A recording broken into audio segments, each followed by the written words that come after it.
زیتون کے درخت کی زمین۔ ایک وقت تھا جب مشرق وسطیٰ کی ایک سرزمین پر زیتون کے درخت لہلہاتے تھے۔ ہوا میں اذانوں کی آوازیں آتی تھیں اور بچے گلیوں میں کھیلتے ہوئے السلام علیکم کہتے ہوئے گزرتے تھے۔ یہ سرزمین فلسطین کہلاتی تھی، امن، محبت اور ایمان کی سرزمین۔ لیکن امن کا یہ خواب زیادہ دیر قائم نہ رہ سکا۔ 19ویں صدی کے آخر میں کچھ طاقتور قوموں نے ایک منصوبہ بنایا کہ یہ مقدس سرزمین ایک نئی ریاست کے لیے لی جائے گی۔ یہ وہ وقت تھا جب دنیا کی بڑی طاقتیں اپنے مفاد کے لیے کمزور قوموں کی تقدیر بدلنے میں مصروف تھی۔ 1917 برطانیہ نے ایک اعلان کیا جسے بیلفور اعلامیہ کہا جاتا تھا۔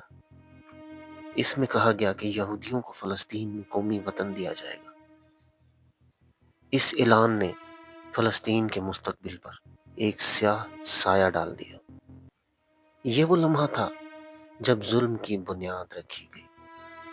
1948 آیا، وہ سال جس نے فلسطین کی تقدیر بدل دی۔ اس سال اسرائیل نامی ایک نئی ریاست وجود میں آئی اور لاکھوں فلسطینیوں کو ان کے گھروں سے نکال دیا گیا، دیہات جلا دیے گئے، بچے مارے گئے اور ایک قوم مہاجر بن گئی۔ فلسطین اس دن کو نکبت یعنی تباہی کا دن کہتے ہیں۔ پھر جنگوں کا سلسلہ شروع ہو گیا۔ 1967 میں ایک اور بڑی جنگ ہوئی جسے 6 روزہ جنگ کہا جاتا ہے۔ اس میں اسرائیل نے غزہ، مغربی کنارہ، بیت المقدس کا بڑا حصہ قبضے میں لے لیا۔ فلسطینیوں کی سرزمین تو سکڑتی گئی مگر ان کا حوصلہ بڑھتا گیا۔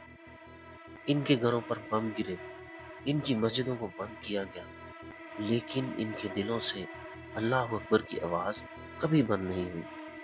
وقت گزرتا گیا اور دنیا کے مختلف ملکوں میں امن کے وعدے بھی ہوتے رہے، مگر ہر وعدہ خون میں ڈوبتا گیا۔ غزہ کی سرزمین پر ماؤں نے اپنے بچوں کو دفنایا اور بچوں نے اپنے کھلونوں کی جگہ پتھر اٹھا لیے۔ یہی وہ وقت تھا جہاں ایک قوم نے اپنی آزادی کے لیے پتھروں سے لڑنا سیکھا۔ پھر 2023 اور 2025 کی جنگوں نے اس ظلم کی کہانی کو ایک نیا موڑ دیا۔ دنیا نے دیکھا کہ کیسے ایک چھوٹی سی غزہ کی پٹی زمین کا جہنم بنا دی گئی۔ بمباری، آنسو، ملبہ اور ہر طرف شہادت کی خوشبو۔ لیکن اس کے باوجود فلسطین آج بھی کھڑا ہے، زخمی ضرور ہے مگر شکستہ نہیں۔ وہ بچے جو ملبے میں اپنے کھلونے ڈھونڈتے ہیں وہی آنے والے وقت کے سپاہی ہیں، اور وہ عورتیں جو شہیدوں کے کفن سیتی ہیں وہ ایمان کی دیوار ہے۔ دنیا شاید خاموش رہے لیکن فلسطین کی ماؤں کے آنسو عرش تک جا پہنچتے ہیں اور وہاں انصاف کی ایک صدا گونجتی ہے۔ ظلم ہمیشہ نہیں رہتا، انصاف ضرور لوٹے گا۔ یہ کہانی صرف جنگ کی نہیں، یہ صبر، ایمان اور قربانی کی کہانی ہے۔ فلسطین آج بھی زیتون کے درختوں کی سرزمین ہے، جہاں ہر شاخ پر ایک دعا لکھی ہے۔